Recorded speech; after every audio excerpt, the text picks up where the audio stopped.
So in the room, there was a lot of changes that were being made to, let's say, the marketing budget and also the overall strategy of what each business was going to be doing for marketing. And it came directly from the CEO, but I was the one who was communicating this message to the leadership team essentially.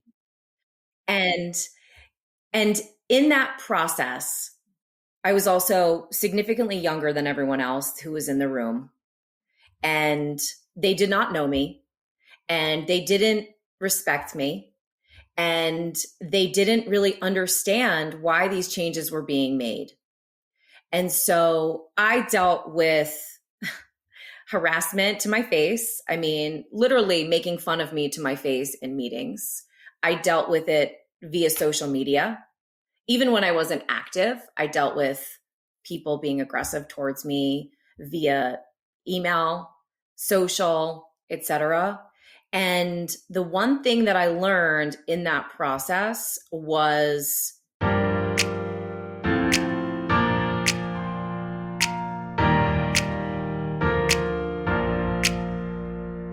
Welcome to the She's So Sweet podcast, where we interview accomplished women who have worked their way to the C-suite.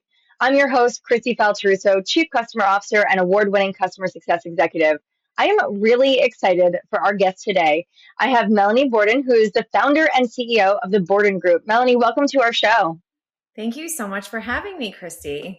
I'm already so excited for our conversation. I think my listeners by now know that we always do a little pre-chat before we get into recording. And you have me on the edge of my seat with a couple of the things that we have prepared for today's conversation. So I'm excited to jump in. Okay, let's do it. All right. So let's set the stage for everybody. Tell us who you are. Tell us about the Borden Group. What do we need to know to get started? Okay. So my name is Melanie Borden, and the Borden Group was created really overnight when I decided to leave my position working at a MarTech agency. I was working as a vice president of marketing, and I decided that I no longer wanted to sit at my desk for 15 hours a day, and it wasn't for me. And I had built an audience on LinkedIn and started getting messages from different people saying to me, can you help me with this? Can you do for me what you did for yourself? So I took a chance and I started an agency pretty much overnight, right after I had left my job. And we work with executives, we work with founders, we work with executive teams, and we work on helping them go to market and aligning essentially their career history and their careers that they've created to align with their online presence at scale. So everything from helping them with their LinkedIn, creating a strategy for their overall personal brand, helping them with podcasts, helping them with newsletters, ghostwriting, etc. We do marketing consulting, anything that would fall under the realm of personal brand and also marketing consulting, and we work with them on it. I love that. So I have to ask, is business booming these days? Because I don't know about you, but my LinkedIn feed is crazy with leaders, I would say specifically CEOs, who have all of a sudden come out of the closet and have found a voice. So I need to know, are you the reason for my LinkedIn feed looking the way it does, Melanie? It's very possible. In 2020, nobody was really posting. There were a few people. There were a few people that I noticed that were doing it. And at the time, I thought I did not like social media at all. I'm still not the biggest fan of social, which is ironic given that it's the world I live in. But when I first started posting, it was just, people were just kind of getting used to the fact that LinkedIn was becoming a social platform. And so there has been a huge boom. I would say in the last 2 years, it has grown significantly because people are really seeing what happens when you have a CEO or you have an executive team or a board who's representing a company or a cause or whatever it is, and they're seeing the results from that. And so I have been very fortunate that a huge percentage of the business that comes to us has been through inbound LinkedIn. So it works. It really does. I love that. Fun. I mean, listen, as somebody who spends more time than I should, because at least you get paid for this. I don't. I spend far too much time on LinkedIn. But it's been really cool to, I think, see this kind of journey of content and even just community, I'll say, right? Just it wasn't the way it was years ago. I've been on LinkedIn since 2005. I just got my anniversary update that I've been on LinkedIn for 20 years, which is crazy. Um, but to watch the feed evolve, right? And the people and the community and the friendships that are actually built from it now, like to your point, it really does feel like a social media platform, right? I It don't think is. it felt like a Rolodex in the past where it's like, okay, here's where I'm going to collect my contacts. And now it actually feels like a social platform. And it really is. And I think there's a giant mental shift that people have when they go onto LinkedIn because it is a business platform versus Instagram or X as an example. I would say X is the bridge between Instagram and LinkedIn.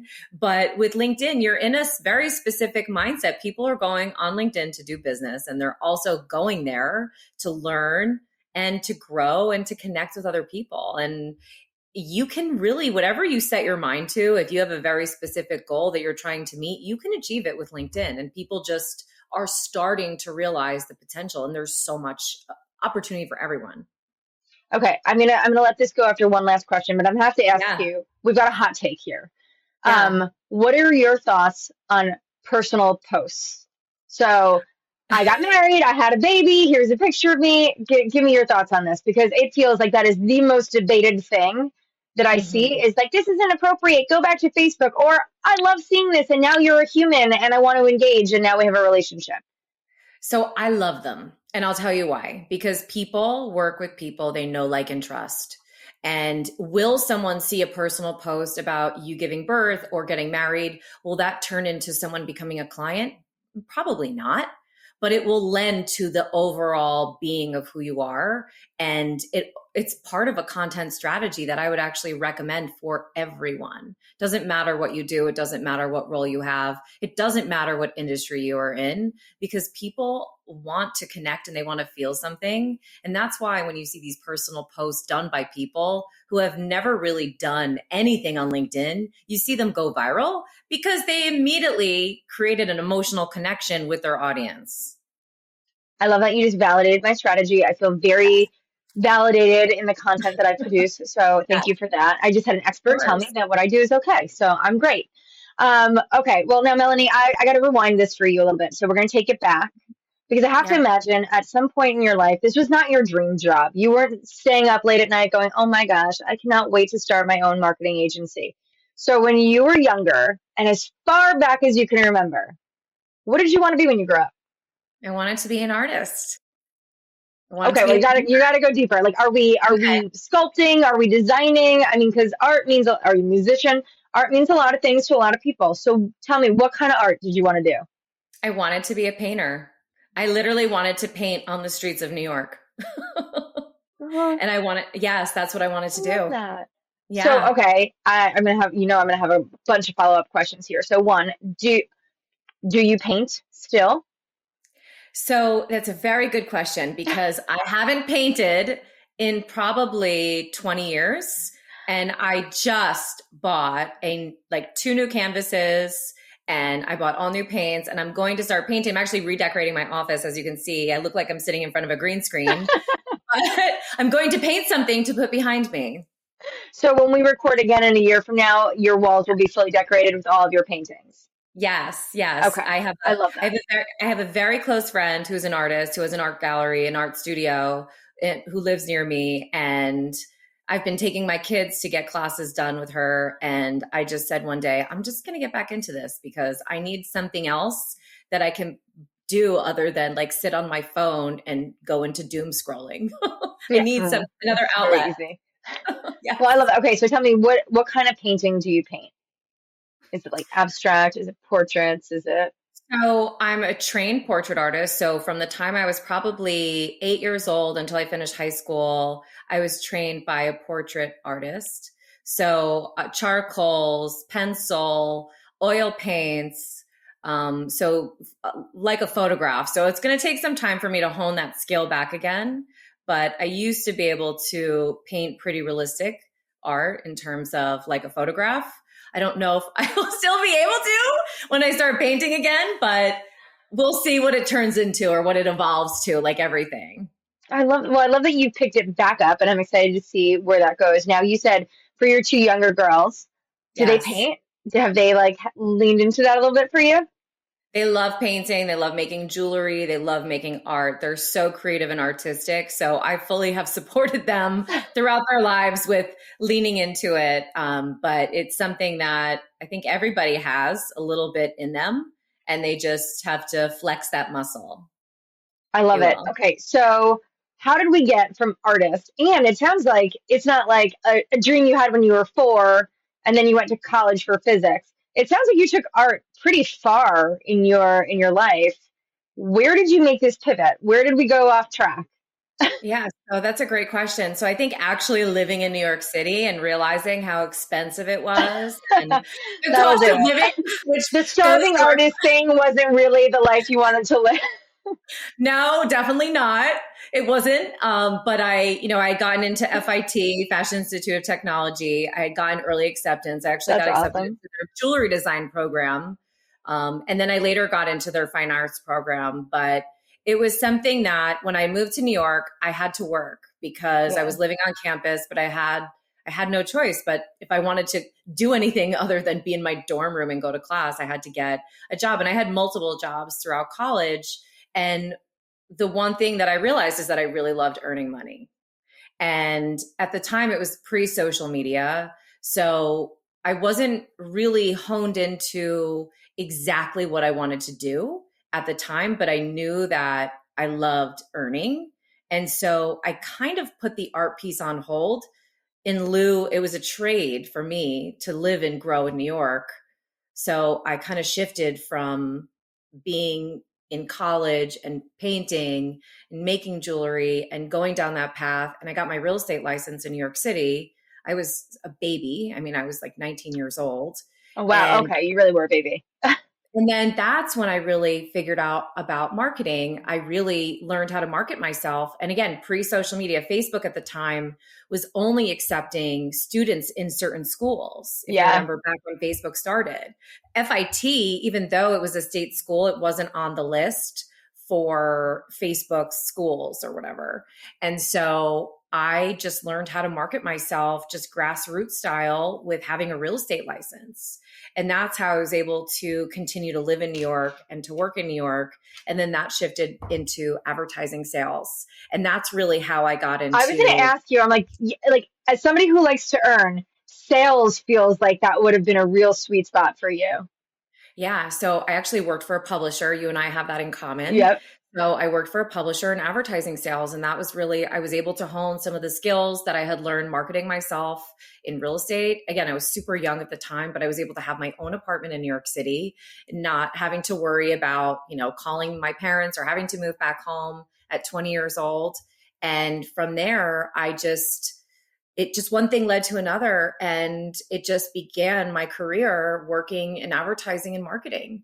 And I think it was a great shift. And today, I'm able to hone a lot of my creative skills with working with designers and working with our clients on their brand strategy and what that looks like and what that feels like. And so I'm still able to kind of use that creative element, but it's different, but I'm still able to use some of the skills that I learned once upon a time. I love that. I'm always looking for the full circle kind of journey story. And yours was a little bit more obvious than some of the other ones that I've had. So I love that you were able to kind of continue with that and like lean into the creativity part of it. But I'm more excited for the fact that you've recently picked up your paintbrushes again. Excited. You're gonna have to send me a picture of some of your early art now. I will. I have a portfolio somewhere and it's around. I'll All definitely right, well, send you you dust it pictures. off and send me some photos. All right, well, Yeah, listen, you've obviously had to make a lot of different decisions to get you where you are today, right? And some of those are right. probably more meaningful and more pivotal than others. So when you think back on your career journey, what were like the biggest pivotal moments for you that had really contributed to where you are today? So I would say in 2017, I had a client, I was working for a startup, a social media startup, and I had a client that I had noticed. I was looking at their overall budget of everything that they were doing. Because a lot of times, when someone would say, well, I don't have the budget to do X, Y, and Z, I would say, okay, let's take a look at your whole budget and let's find some places where we can pull some of that budget from.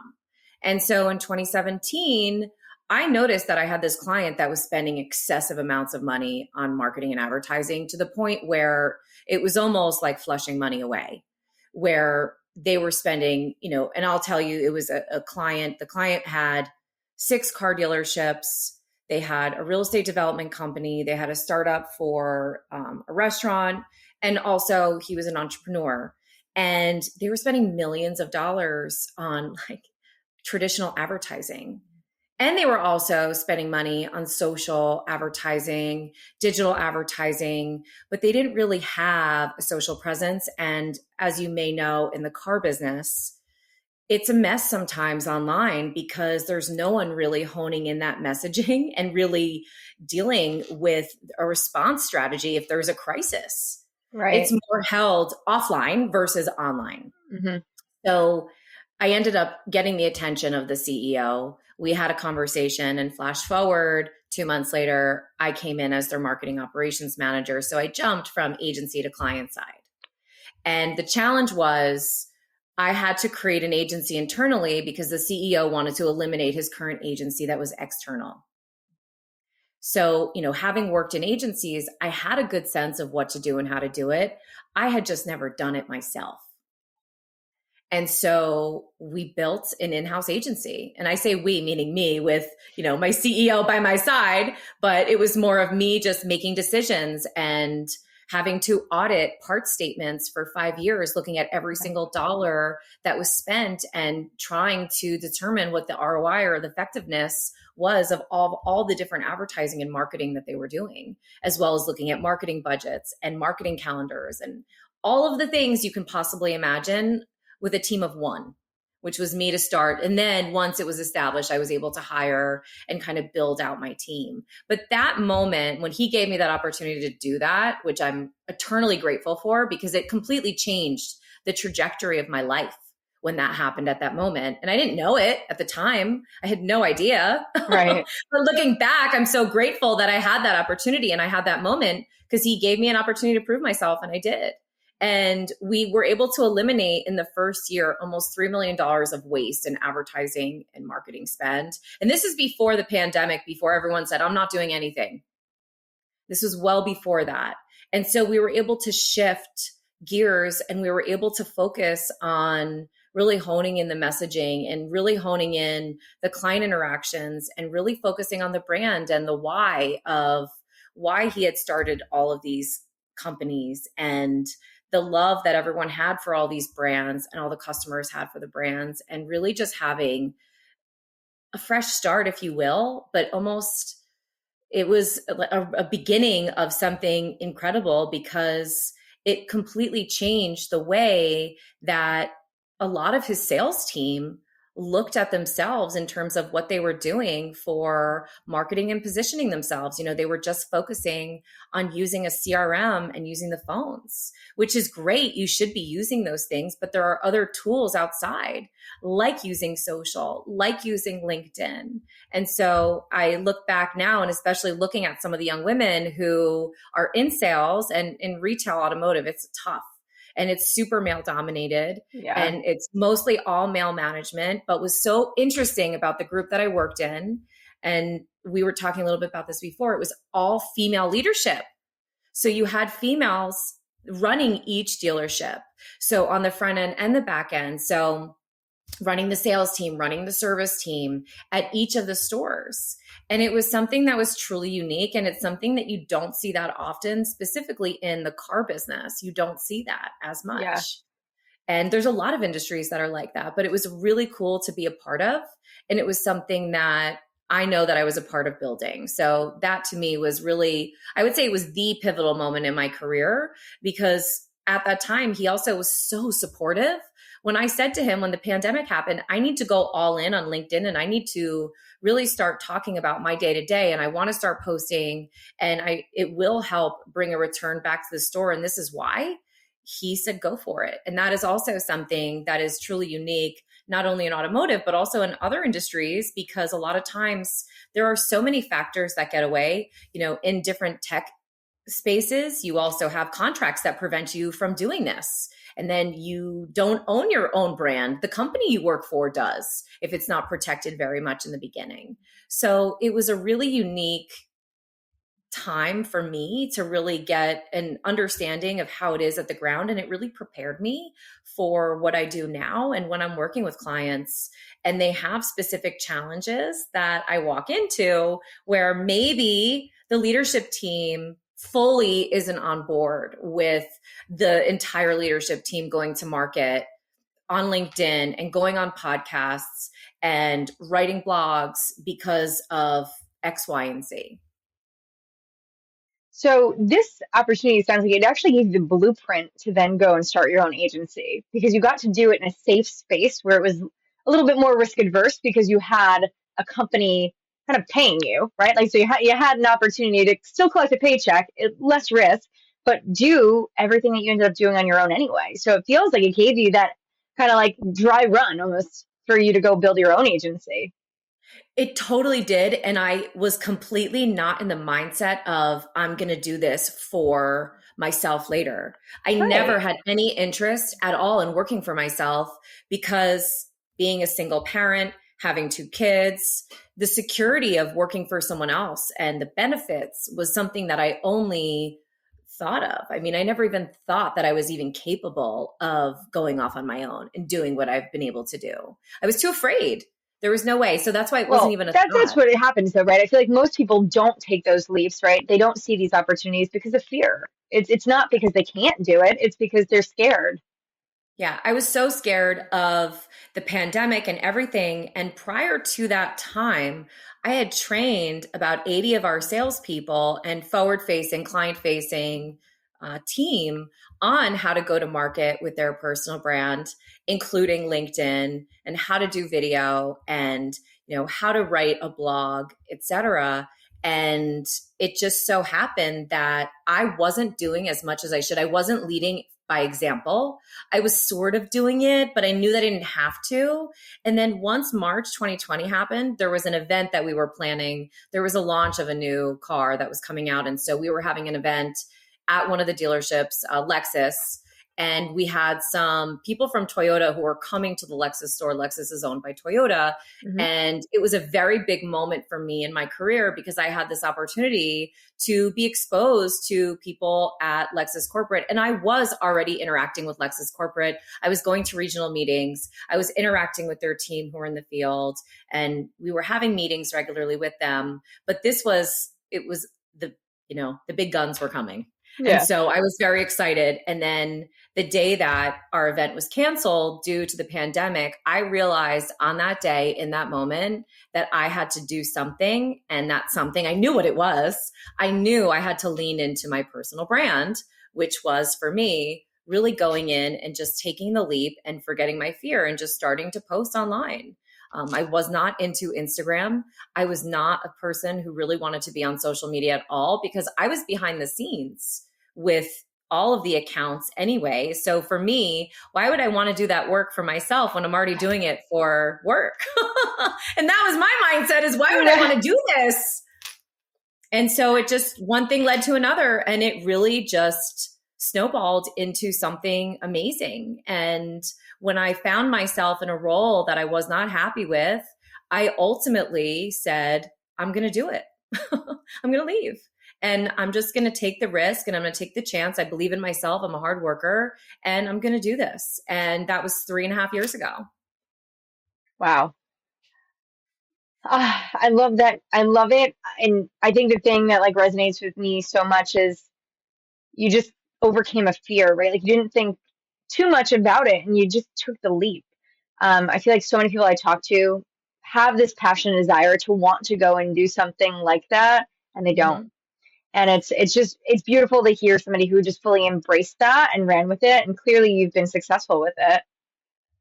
Listen, fear is a green light that means go. That's a favorite saying that I have. One of my friends says this all the time.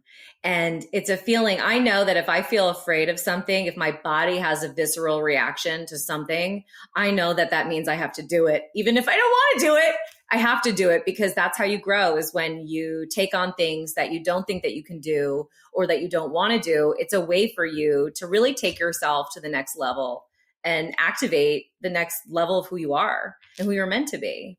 And I hear it all the time. There are so many people that I talk to that say to me, well, I'm not young, or I have nothing to say, or I'm not an influencer, or I don't have a photographer, or blah, blah, blah, blah, blah. You know, done is better than perfect is another really great saying, because it doesn't have to be perfect. When I started doing this, I was running around with a ring light and a phone, and I had zero idea really what I was doing. I just knew that I had to make a name for myself because I had no other option. Yeah. And so I just say, do it. But fear is such a common, I'm actually in the process of writing a book. It's coming out in the fall, all about the fears that we have and the mindset that's attached to putting ourselves out there to enhance and to better our careers. Well, I'm glad it's coming out in the fall. I might need that advice, and it sounds like that'll be a good time for me to read it. So I'm excited to hear all about that in the release. Okay. The She's So Sweet podcast is brought to you by Client Success. Client Success is an all-in-one customer success platform to help post-sale implementation and success teams manage customers from new to renew. Through an industry-leading platform approach, Client Success gives businesses an in-depth view into customer health, product usage trends, along with churn and risk data so that your team can not only retain customers, but help them grow as well. Whether it's managing customer onboarding workflows in shared portals, building custom health scores, tracking sentiment with NPS surveys, or doing more with less through AI and automations, Client Success gives customer success professionals a true one-stop platform to manage all aspects of the customer journey. To learn more about the industry's fastest to implement customer success platform, visit www.clientsuccess.com. That's Client Success. Simple, powerful customer success. Okay, well, listen, you've made it sound like your career has just been sunshine and rainbows. And I know anybody who's been working for, I don't know, more than a day has at some point has to have overcome some challenges. So when you think back at your career, like what were some of those significant challenges or obstacles that you faced that you had to overcome? Well, I'll go back to the story that I started telling earlier of when I came into this role. The role was created for me to essentially remove an agency and to create an in-house agency. And it was very pivotal because I dealt with a ton of aggression. I dealt with a ton of hostility. And it wasn't like it was virtual because we were all in meetings together and it was face to face. And imagine sitting in a room with 20 men and you're the only woman. I don't have to imagine because I've been there. So we'll have our listeners imagine. But okay, so now I'm here. Now what's going on in this room? So in the room, there was a lot of changes that were being made to, let's say, the marketing budget and also the overall strategy of what each business was going to be doing for marketing. And it came directly from the CEO, but I was the one who was communicating this message to the leadership team, essentially. And in that process, I was also significantly younger than everyone else who was in the room. And they did not know me, and they didn't respect me, and they didn't really understand why these changes were being made.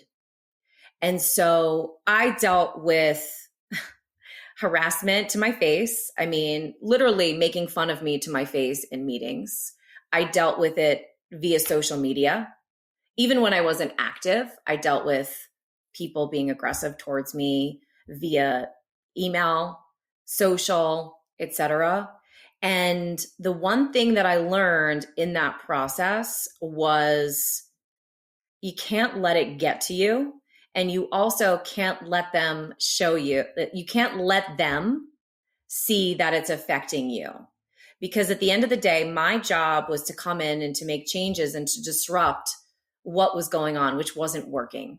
And it was something that had always been done, and it wasn't relevant. It wasn't current. It wasn't bringing the business a return on its investment. So I had to come in and make these changes, really, being thrown to the wolves, if you will. And it was something that I wasn't prepared for because I had never experienced it before. Now, don't get me wrong, working in sales, working in marketing, being a woman, you deal with all different types of people.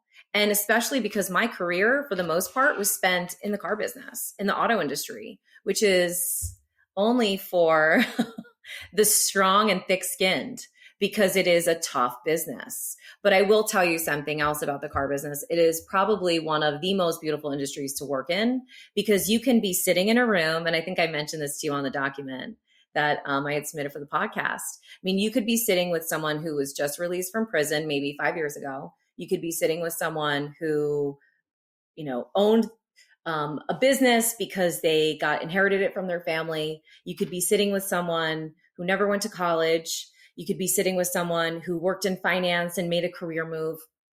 Or you can be sitting with someone who just decided to make a change in their industry and now they landed in, automotive retail, and they're all uber successful and very respectful. And so it just depends on the situation and the business. And you kind of have to develop a skill for being able to read and take notes and cues from people of, are they respectful? How are they going to interact with me as a partner or if I'm working with them? And how do they treat others around them, especially their direct reports? And so that's another skill that takes time to hone, but really just being aware and having street smarts and understanding, am I going to be in a safe space or am I not going to be in it? And how is that going to ultimately impact me? And how do I be prepared for that moving forward? And that's something that not everybody has the ability to experience in their career or get help. I mean, early on, when I first started in auto, all of my mentors, anyone, we were talking about this earlier, everyone was men. There were really no women. And there were some women that I had worked with who ultimately became my mentors. And I learned a lot through them just from working with them. And they kind of helped me with things. But just from a young age, just from working and kind of being in New York, I think is another really key piece that a lot of people outside this area don't know. You learn so much about so many people and different personalities and all the things you learn just from being in New York because it's the melting pot of everything and everyone. It's true. We often don't see it as like a competitive advantage having access to the diversity that is New York. Right. But it definitely leaned into it. All right, I got to ask because as somebody who's probably a little bit more sensitive than I should be, how did you develop the skills to like have this thick skin, right? Because I'm sure, listen, maybe you just always had it, but like let's play devil's advocate and assume maybe you didn't. How do Right. you learn how to block that out? How do you learn how to compartmentalize? Because I think that this is something that a lot of even like early professionals, right? You're in the workforce for the first time and you're being faced with certain things that are making you uncomfortable. How are you supposed to be able to navigate that? It's such a great question. And I'll tell you, I'm a Cancer, so I'm very sensitive by nature. However, what I will tell you is the compartmentalize is a really good word. It's a great word because it's not really a skill that's taught in school. And it's really a skill that's taught just from experience and from experiencing life.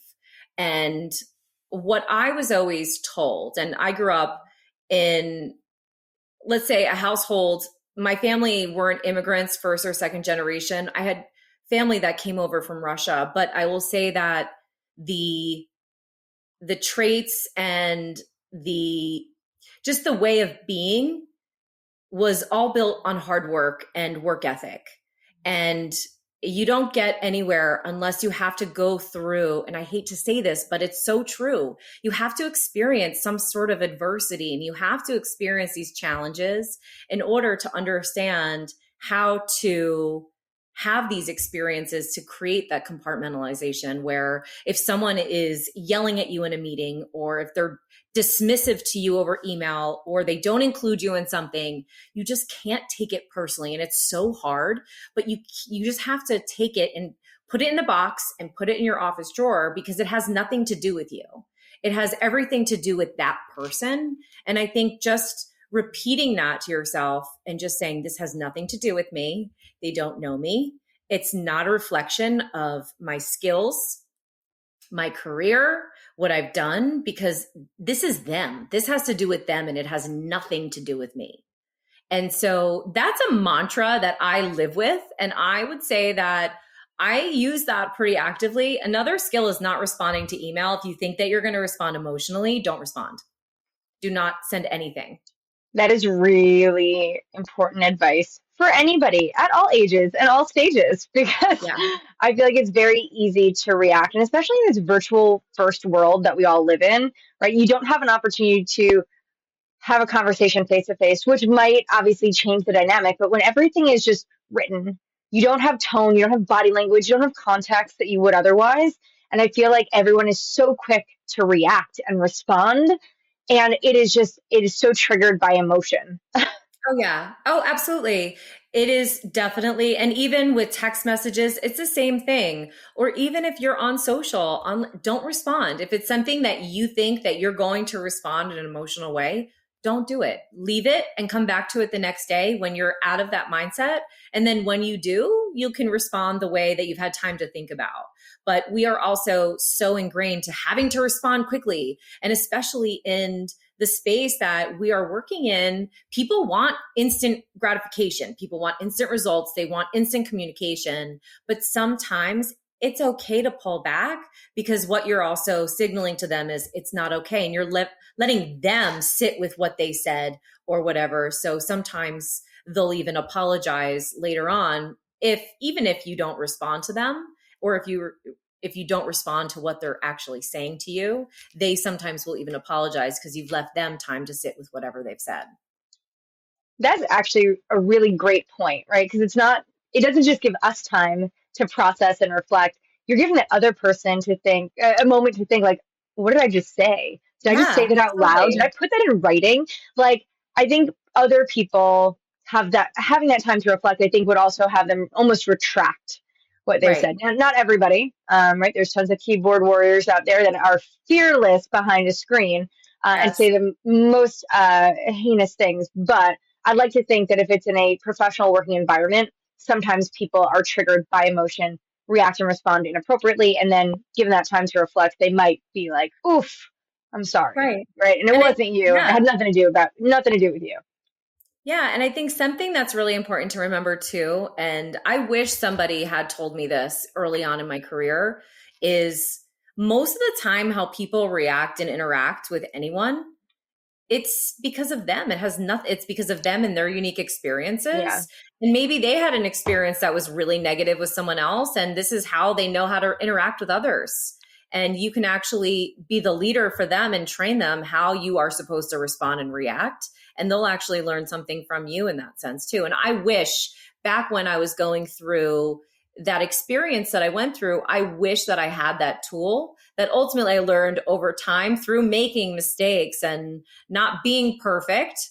I made a lot of mistakes, and I wish that I had the tools to just stop, think, and pause, because it's something, like I said earlier, it's something that you're not really taught how to do at all. And women, yes, we're more emotional generally than men.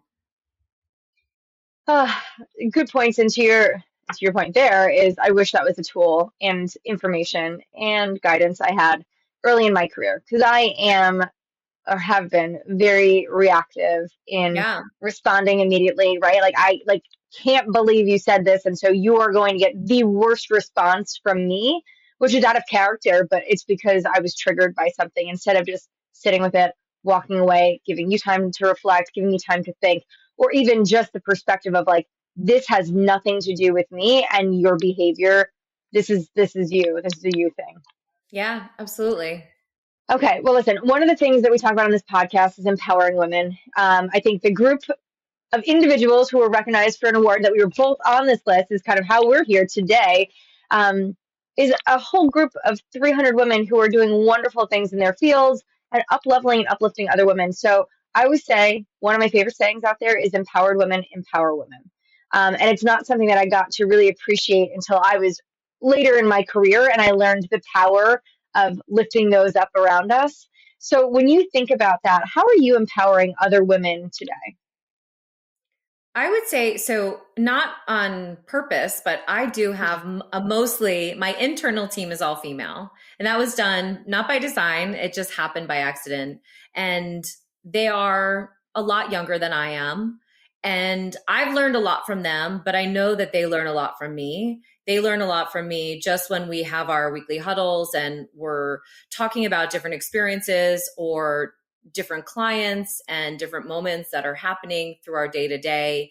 I also have tried to be as much of a mentor to them as possible.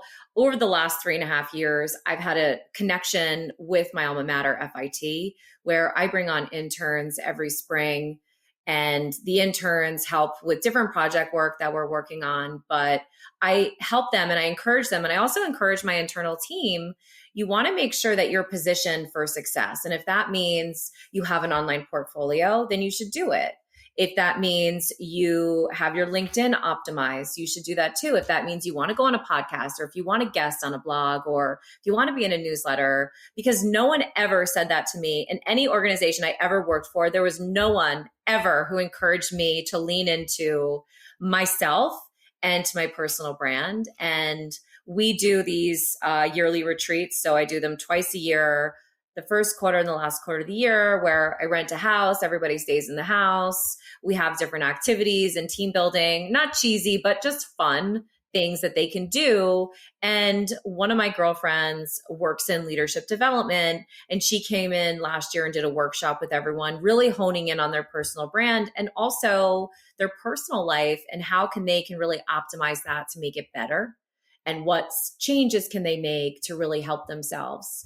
And that might be like helping with financial literacy, or that could be, where can they go to exercise, or whatever the case is. So we're doing that. And I have a client who's also has become a very good friend, who was a member of Chief. I'm not a Chief member, although I will say I was on the waiting list for like 3 years. I'm sure they would be rolling over if they knew they had someone like you waiting. Thank you.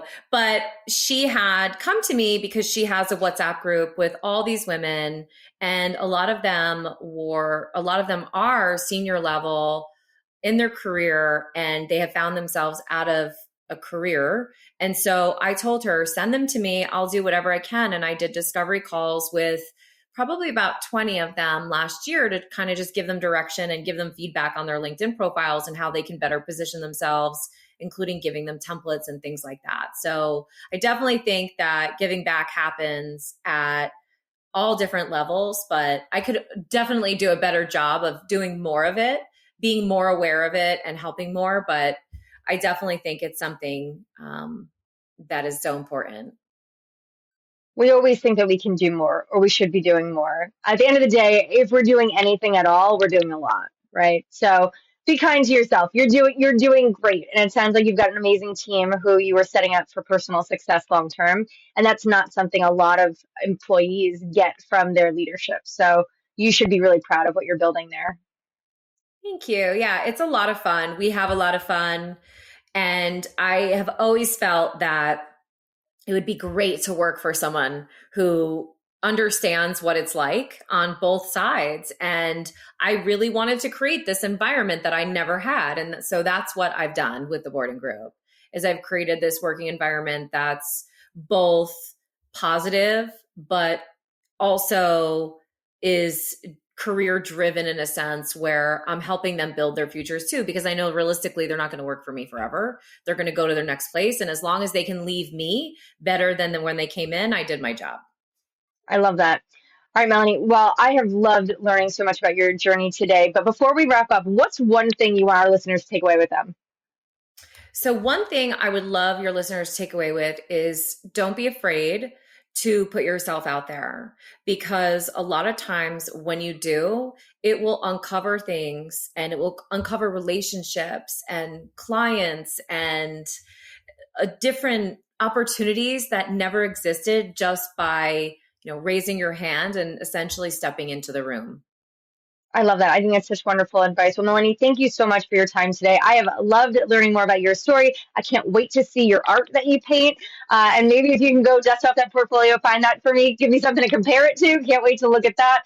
but really just want to continue to wish you success in your journey. It sounds like you're doing wonderful things out there. And whatever we can do to continue to support you and the Borden group, we're happy to do that as well. Thank you so much, Kristi. Wonderful. Well, for our listeners, thank you so much for your time. I hope you enjoyed our episode. Please rate and follow us on Spotify, Apple Podcasts, subscribe on YouTube, connect with me on LinkedIn. And until next time, we'll see you soon. Hi guys, I want to share a bit about an organization that I support called Wednesday Women. They're on a mission to increase the visibility of executive women leaders that you should know, learn from, and be inspired by. On LinkedIn, they share the profile of 2 amazing women each week, on Wednesdays of course. And now just imagine if we all followed, amplified, and nominated the women that we want to see more of. Their initiative provides examples of women CEOs, founders, sales executives, technical leaders, and so many more. By supporting Wednesday Women, you'll see more of these professionals in your social feeds, of course, but also on stages, podcasts, and panels. If you're interested in learning more and supporting their initiative, head over to www.wednesdaywomen.org or follow them on LinkedIn.